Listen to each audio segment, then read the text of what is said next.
민수기 14장 6절에서부터 9절까지입니다.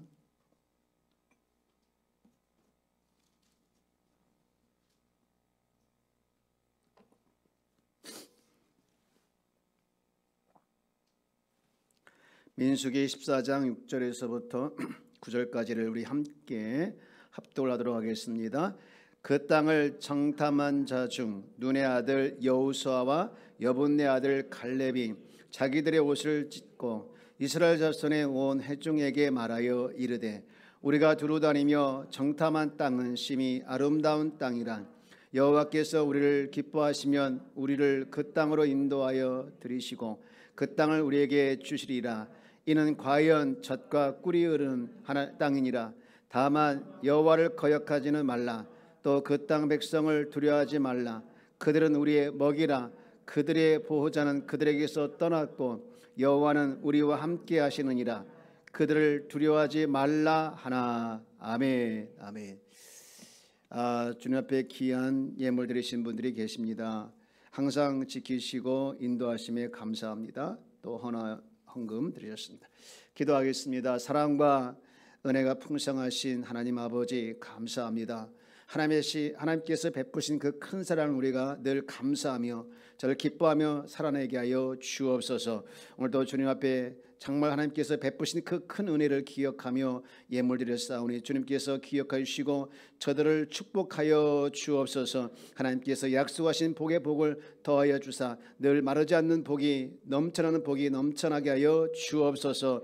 감사드리며 우리 죄에서 구원하신 예수님의 이름으로 기도합니다. 아멘. 아멘.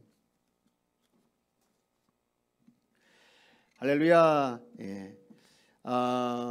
영성 집회라는 타이틀로 시작한 지가 오늘 이제 마지막 날이 되었습니다. 어느 분이 그러더라고요. 조금 뭔가 시작하고 발동을 하려고 하면 끝나는 것 같다고. 여러분, 제가 그 마음을 충분히 이해합니다. 또 그 말의 뜻이 무엇인지를 압니다. 여러분, 제 마음은 영성 집회의 마지막 날이 아니고 이제 시작했다 생각을 하고 여러분 계속해서 영성 집회를 통해서 하나님께서 주신 그 은혜를 여러분 정말 충만한 은혜를 가지고 계속해서 승리하기를 주의 이름으로 축복합니다. 아멘. 영성 집회의 목적은 그겁니다. 우리의 침체됐던 영적인 모습들이 회복되어지고 하나님과 더 친밀한 관계 속에서 살아가는 것, 이것이 영성 집회의 가장 큰 목적입니다. 여러분 어쨌든 간에 여러분 마음에 하나님이 크게 역사하고 또 여러분 심령 속에 늘 하나님의 성령이 역사하서 성령 충만한 가운데 살아내는 이 한 해가 되기를 주의 이름으로 축복합니다. 아멘. 자, 옆에 계신 분 인사할까요? 성령 충만으로 출발합시다. 할렐루야. 여러분 이 한 해가 성령 충만으로 출발하기를 주의 이름으로 축복합니다. 예. 여러분 우리는 저기 매년 새해가 되면 해가 떠오르는 곳이 어디죠? 사람들이 많이 간다고는 정동진에 안 갔어도 하나님의 영이 함께 하시니 우리 마음에 이미 빛이 임한 줄 믿습니다. 아멘. 예. 이번 특별히 그 영성 집회에 수고한 분들이 많이 계시는데 우리 찬양팀 너무너무 수고했죠. 그죠? 예, 우리 찬양팀에게 박수 한번 쳐주십시오. 여러분 드럼 치는 것도 얼마나 힘듭니까? 또 나와서 찬양하는 것도 힘들고 악기들 하는 거 얼마나 힘듭니까? 예, 정말 감사하고 이게 뭔가를 집회를 진행하면요 항상 이게 걱정이 되는 부분이 이 악기 부분. 이걸 인도하실 분들, 리더하실 분들이 늘 걱정이에요. 예. 그래서 늘 참 그런 부분을 이제 맞추기가 쉽지가 않은데 최선을 다해서 맞춰서 어쨌든 간에 이렇게 잘 해주셔서 감사하고요. 그분들을 위해서 여러분들 기도해 주시기 바랍니다. 할렐루야. 예. 우리가 이제 한 3일 동안이죠. 이틀 동안 사탄의 그 경로를 봤죠. 사탄의 그 동선이 있었다. 기억나시나요? 동선이 어디부터 어디까지였죠? 기부터 시작해서 기, 혀, 그 다음에 눈, 그리고 마음, 그 다음에 행동, 이렇게 이 동선을 우리가 파악을 해서 사탄이 내 귀에 지금 역사하고 있구나, 내 입을 통해서 지금 사탄이 역사하고 있구나, 내 눈을 통해서 역사하고 있다는 이것을 우리가 잘 파악을 해서 분별해서 차단시키길 주이름으로 축복합니다. 그런가 하면 싹 돌아가지고 우리 속에 기둥이 있다겠죠. 기둥을 사탄이 세우려겠죠. 그 기둥들이 뭐가 있었다겠죠? 첫 번째 6가지 있었다겠죠. 첫 번째는 불순종, 그렇죠. 불순종의 기둥이 있었고, 두 번째는 이 불순종과 교만이 가장 큰 기둥이다 이렇게 말했고, 세 번째는 욕심이죠. 욕심. 그 다음에 네 번째는 거짓, 그리고 불법. 불법. 마지막 저주의 기둥이다. 이렇게 6가지 기둥. 빨리 띄워주죠. 그죠? 네. 자, 불순종, 교만, 욕심, 거짓, 불법, 이 저주의 기둥들이 사탄이 우리 심령 속에, 우리 마음 속에 심어 놓으려고 하는 것을 뿌리 뽑기를 주의 이름으로 축복합니다. 내 안에는 오직 하나님의 영의 기둥이 세워질지언정 사탄이 심어 놓는 기둥이 없기를, 완전히 뽑아져서 없기를 축원합니다. 그리고 이 기둥과 함께 또 가라지들이 있다겠죠. 가라지 4개. 뭐뭐 있습니까? 외식, 분리, 두려움, 책임전가와 불평불만의 영, 이런 것들이 있어서 정말 이 가라지가 내 안에 나를 정복해서 나로 하여금 계속해서 불평이나 하게 하고, 누군가를 이렇게 이간질이나 하고 분리나 시키고, 정말 가식적인 모습들, 또 두려움의 모습들이 있게 하는 것들이 있는데, 여러분 이것들도 성령으로 충만해서 정복하길 주의 이름으로 축복합니다. 정복합시다. 할렐루야. 네, 자, 우리 한 번만 더 인사합시다. 다시 한번 인사합시다. 성령 충만으로 살아갑시다. 할렐루야. 아멘. 네. 오늘 마지막 날 우리는 이제 이 제목을 한번 여러분 보실래요? 신앙의 승패는 어디에 달려있다? 마음에 달려있다. 여러분 이게 정말 중요한 주제입니다. 신앙의 승패가 마음에 달려있다. 이게 정말 중요한 주제인데요. 여러분 마음에는 공간이 있습니다. 이 마음에는 공간이 있어서 여기를 누가 차지하느냐가 굉장히 중요해요. 내 마음에 사탄이 와서 탁 찾아가지고 내 마음을 사탄에게 뺏기느냐 아니면 하나님께 드리느냐에 따라서 이 신앙생활의 승패가 결정나는 거예요. 우리가 잘 알고 있는 것처럼 선악과를 따먹은 아담과 하와는 사탄에게 마음을 뺏겼죠. 그리고 예수님의 제자 중에서 가룟 유다는 사탄에게 마음을 뺏겨서 예수님을 팔아먹었잖아요.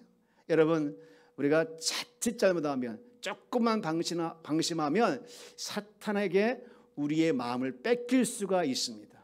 그래서 우리는 항상 깨어서 우리의 마음을 하나님께 드리기를 주의 이름으로 축복합니다. 여러분 그거 아십니까? 내가 마음의 문을 열고 예수님을 나의 주로 받아들이게 되어지면 주님은 내 마음 공간에 계시는 줄 믿습니다. 여러분 그것을 늘 인정해요. 주님을 사랑하고 인정하고 그렇게 나아갈 때 주님이 늘 우리 마음을 지배해주고 통치해 주는 것이죠. 내가 항상 주인 되면 주님이 있을 자리가 없는 것이 않았습니까? 쫓아내는 거 아니겠어요? 그래서 우리가 주님을 내 인생의 주인으로 늘 통치를 원하고 통치받는 자로 살아갈 때 내 마음의 공간은 주님이 늘 계실 줄 믿습니다. 여러분 제가 이 말씀을 드리면서 문득 질문이 하나 생각이 났는데, 여호수아 잘 알죠? 여호수아 잘 하는데 이런 질문을 한번 해보고 싶어요. 여호수아가 언제 가장 힘들었다고 생각이 드십니까?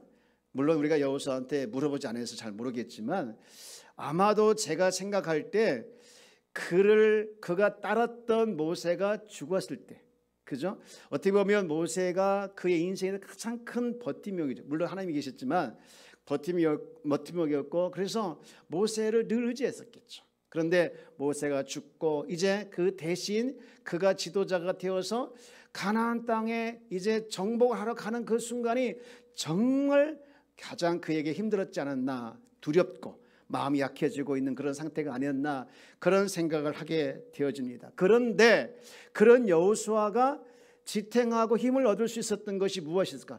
그의 약해진 마음을 정말 지배하고 그의 마음을 지탱해 줬던 것이 무엇이었을까라고 생각이 되어지는데요.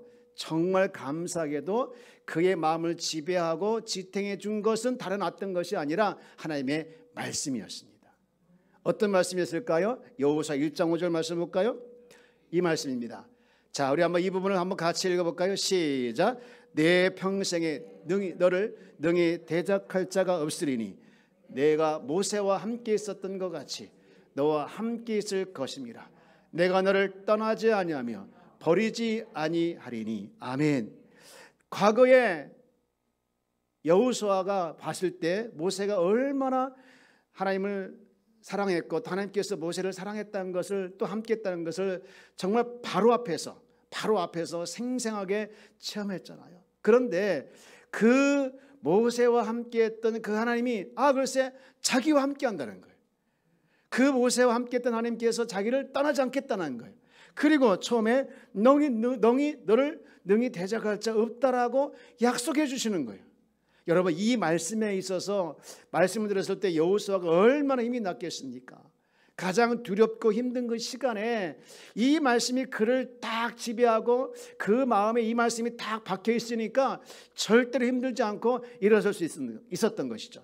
여러분 한번 볼래요? 10절 말씀 볼래요? 10절에 여호수아가 이렇게 시작. 이에 여호수아가 그 백성의 관리들에게 명령하여 이르되. 여러분 아까 읽었던 6절과 10절 별로 차이가 안 나는데 여러분 이 말씀 안에서 여호수아의 어떤 모습이 느껴집니까?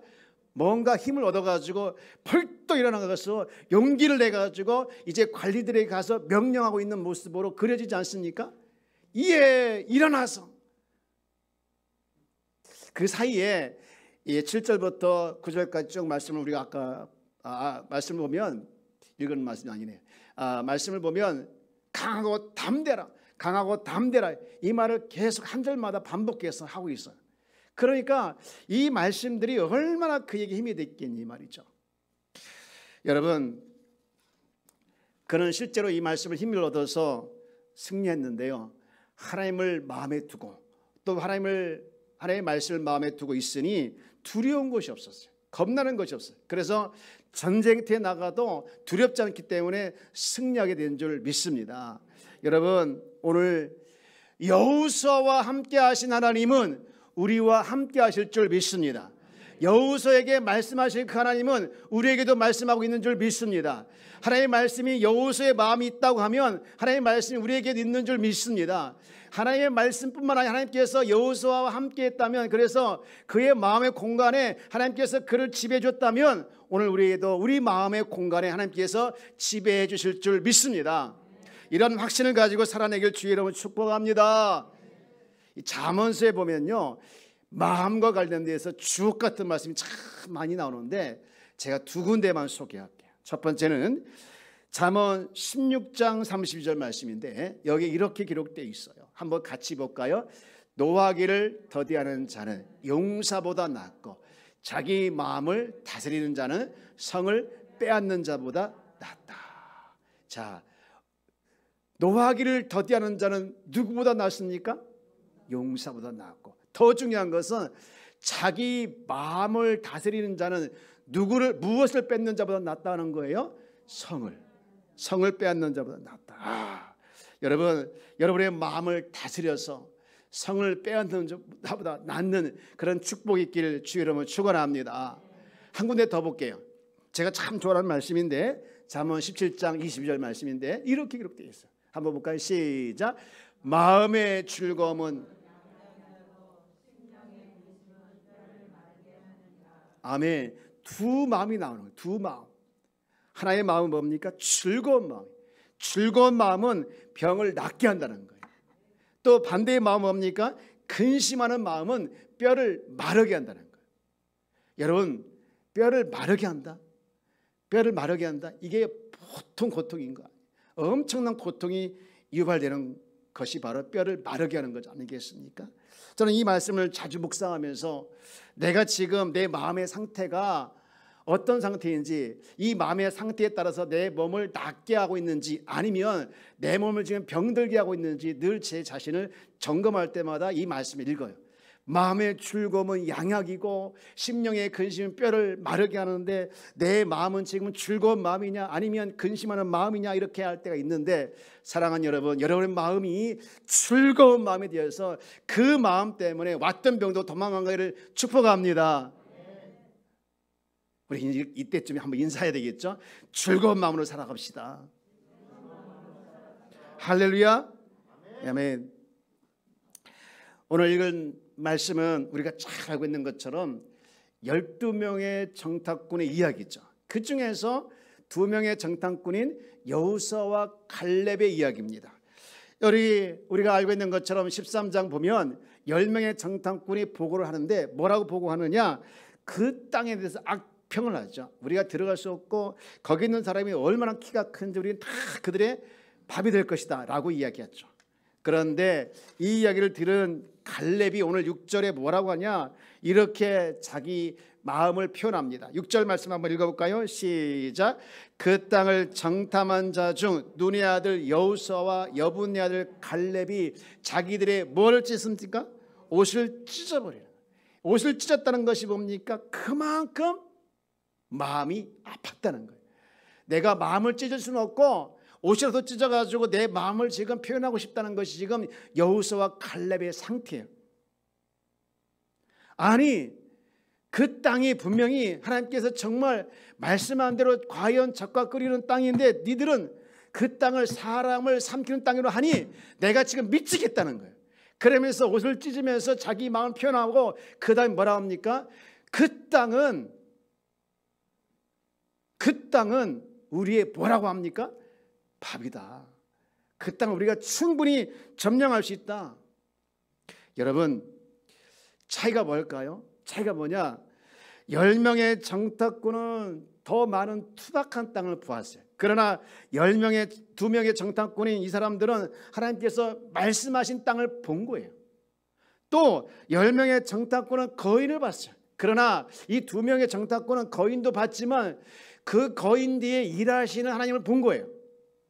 그리고 결국에는 이 10명의 정탐꾼은 세상적인 눈과 육신적인 눈으로 봤지만 여호수아와 갈렙은 영적인 눈, 믿음의 눈으로 본 겁니다. 여러분, 이들을 지배한 공간이 무엇일까요? 이들을 지배한 공간이 무엇일까요? 마음의 공간이었습니다. 마음의 공간. 그래서 10명의 정탐꾼의 마음에는요, 세상적인과 이 부정적인 영이 가득했다고 하면 이 2명의 정탐꾼인 여호수아와 갈렙은 그들의 마음 안에 하나님의 영이 가득했어요. 그렇다면 오늘 우리는 누구의 마음을 닮아야 될까요? 누구의 마음을 닮아야? 당연히 성령님이 역사했던, 또 성령이 그의 마음을 가득 채웠던 여호수아와 갈렙을 닮아야 되겠죠. 여러분, 우리의 마음을 성령님께 드리길 주의 이름으로 축복합니다. 그래서 우리는요, 항상 내 마음을 지금 누구한테 뺏기고 있는지 나를 돌아봐야 돼요. 내 마음을 지금 말씀과 성령으로 채우고 있는지 아니면 다른 무엇으로 내 마음이 채워지고 있는지 돌아봐야 돼요. 성령은요, 우리 안에 늘 역사하고 있는 줄 믿습니다. 여러분, 그래서 우리 갈라디아서 4장 6절 말씀 볼까요? 여기 보면 이렇게 말씀하고 있죠. 너희가 아들임으로 하나님이 그 아들의 영을 우리 마음 가운데 보내사 아빠 아버지라 부르게 하셨느니라. 여러분, 성령이 우리 마음 가운데 있어서 우리를, 하나님을 무엇라고 부르게 하셨다는 겁니까? 아빠 아버지라 부르겠다는 거예요. 여기에 대해서 로마서에 보면요, 이렇게 이야기하고 있죠. 로마서 8장 15절 말씀에 보면 너희는 다시 무서워하는 종의 영을 받지 아니하고 양자의 영을 받았으면 우리가 아빠 아버지라고 부르짖느니라. 사랑하는 여러분, 성령이 내 안에 계셔서 하나님을 우리가 아빠 아버지라 부르게 하신다는 것이죠. 여러분, 우리 한번 불러볼까요? 아빠 아버지. 시작. 아빠 아버지. 그렇죠. 한 번 부르기가 좀 이상하니까 한번 3번 부르볼까요? 시작. 아빠 아버지. 아빠 아버지. 아빠 아버지. 할렐루야. 여러분, 하나님을요, 우리가 아버지라고 부를 수 있는 자격이 없었어요. 그런데 성령께서 우리 안에 오셔서 아빠 아버지로 부르도록 허락해 주신 줄 믿습니다. 여러분 하나님 교회 보면요 이상한 논리를 세웠더라. 이상한 논리. 세상에서도 아버지가 있으면 어머니가 있지 않냐. 하나님도 아버지가 계시면 어머니도 있어야 되지 않느냐. 그렇게 이야기하고 있어요. 그래서 거기서 말하고 있는 아버지가 누굽니까? 아버지가 누구예요? 안산홍이고 거기서 말하고 있는 어머니가 누굽니까? 장길자잖아요. 그래서 어머니가 말씀하기를 제가 항상 하나님께 이렇게 봐봤어요. 어머니의 말씀이 이렇게 얘기하고 있어요. 무식해도 너무 무식하죠. 여러분 미혹의 영이 쌓이면요 여러분 진리가 안 보이고 진짜가 안 보여요. 우리 한번 아까 아빠 아버지 부르니까 좋네요. 한 번만 더 불러볼까요? 시작. 아빠 아버지. 할렐루야. 아멘. 우리가 하나님을 아버지라 부를 수 있는 특권이 있음을 우리가 감사하면서 아버지 마음껏 부르길 주의 이름으로 축복합니다. 이렇게 말하면요 아버지 된 기억이 좋지 않은 분들은요 아버지를 안 부르고 싶어 하더라고요. 저도 그 안에 들어간 사람이에요. 저희 아버지 된 제가 좋은 기억이 없어요. 그래서 일찍 돌아가셨고 매일 죄송한 편이지만 술만 먹고 이렇게 지내셨 분이시라 맨날 싸우고, 그래서 하나님을 아버지라 부르는 것에 대해서 내가 한참 동안 어려워했어요. 그러나 성령께서 내 안에 계시고 나로 하여금 하나님을 아빠 아버지라 부르게 했으니까 제가 어느 순간부터 그것이 너무 좋더라고요. 아빠 아버지. 그래서 제가 기도할 때마다 이것을 늘 부르요. 하나님 아버지. 우리 한번 다시 한번 불러볼까? 아빠 아버지. 시작. 아빠 아버지. 할렐루야. 여러분 아빠 아버지라. 근데 우리가 이 아빠와 아버지를 왜 아버지면 아버지고 아빠면 아버지 왜 꼭 아빠 아버지 이렇게 하셨습니까? 라고 이렇게 물어보시는 계실 것 같은데, 아빠는요 우리가 이제 이해하는 아빠의 말이 아니라 아람어이고 아버지는 우리가 이해하는 대로 아버지인데 그냥 붙인 거예요. 그래서 우리가 그냥 이렇게 우리가 굉장히 아빠보다 아버지가 더 다정해 보이잖아요. 그런 느낌은 똑같은 거예요. 그런데 하나님께서 성령 역사를 통해서 우리가 아빠 아버지라고 부른 거에 대해서 우리가 기억하면서 하나님을 부를 때 아빠 아버지라고 부르기를 주의 이름으로 축복합니다. 여러분 우리가 정말 주의할 것이 하나 있는데, 이 마음을 사탄에게 뺏기지 않도록 늘 우리는 각성해야 된다라는 것을 아까 말씀했는데, 여러분 우리가 잘 알고 있는 베드로 한번 보겠습니다. 베드로, 여러분 그는요 예수님의 수제자인데 성령 충만 이전과 성령 충만 이후가 너무 달라요. 성령 충만 이전에는요 세상에 그가 예수님의 제자 특히 수제자였나 하고 있을 정도로 예수님이 잡혀가서 도망갔지, 나중에는 부인하지, 심지어는요 예수님을 저주까지 하잖아요. 한번 말씀 볼까요? 마태복음 26장 74절 말씀인데 여기에 이렇게 기록이 되어 있어요. 그가 저주하매 맹세에 이르되 나는 그 사람을 알지 못하노라 하니 곧 닭이 울더라. 이랬던 베드로가 달라졌어요. 사도행전 4장 8절 말씀 볼게요. 여기 보면 이렇게 기록되어 있습니다. 이에 베드로가 성령이 충만하여 이르되 백성의 관리들과 장로들아 하면서 말씀을 전하고 복음을 전하는데 얼마나 담대하게 전하는지 우리 9절 그리고 10절까지 한번 같이 읽어보겠습니다. 시작. 만일 병자에게 행한 착한 일에 대하여 이 사람이 어떻게 구원을 받았느냐 오늘 우리에게 질문한다면 너희와 모든 이스라엘 백성들은 알라. 너희가 십자가에 못 박고 하나님이 죽은 자 가운데 살리신 나사렛 예수 그리스도의 이름으로 이 사람이 건강하게 되어 너희 앞에 섰느니라. 아멘. 여러분 성령 충만하기 이전에는요 정말 배반하고 도망다니고 숨고 저주하고 그랬던 베드로가 성령 충만하니까 이렇게 달라진 거예요. 죽음도 두려워하지 않고 담대하게. 여러분 성령 충만한 베드로가 곧 내가 되어야 될 줄 믿습니다. 여러분 우리는 성령의 능력이 아니고는요 우리 마음을 다스릴 수가 없는 거예요. 우리 생사를 주관하는 주님을 우리가 늘 인정하고 늘 우리가 그분이 내 마음속에 있도록 우리가 늘 기대하고 사모하기를 주여 여러분 축복합니다. 다시 한번 제가 말씀드리기를 따라 한번 해볼래요? 신앙의 승패는 마음에 있다. 여러분 기억하기를 주여 여러분 축복합니다. 마음이 무너지면 패할 수밖에 없는 거예요. 그러나 마음이 말씀에 잡혀 있으면 승리할 줄 믿습니다. 내가 지금 누구에 잡혀 있는지, 뭐에 잡혀 있는지, 말씀에 잡혀 있는지, 사람에 잡혀 있는지 한번 돌아보시기 바랍니다. 10명의 청탁꾼과 이스라엘 백성들은요, 마음을 뺏겨서 마음이 두려워서 무너졌지 않습니까? 그러나 여호수아와 갈렙은 말씀에 붙잡히니 승리할 수밖에 없던 거예요. 이제 말씀을 마치고자 합니다. 여러분, 우리는 그 무엇보다도 성령 충만한 마음이 되길 주 여러분 축복합니다. 같은 환경이라도요, 성령 충만하게 되어지면요, 모든 환경을 이기지만 성령 충만하지 않으면 환경 앞에 무너지는 거예요. 우리는 어쩔 수 없이 환경의 지배를 받잖아요. 오늘 이 영성 집회의 마지막 날 우리는 무엇으로 결단해야 될까요? 다른 무엇보다도 신앙의 승패가 곧 마음에 따라서 결정된다고 했으니까 여러분, 내 마음을 지금 사탄에게 뺏기냐 아니면 하나님께 드리냐, 여러분 잘 판단하시고 늘 마음을 하나님께 드려서 성령 충만한 성도가 되어지길 주 여러분 축복합니다.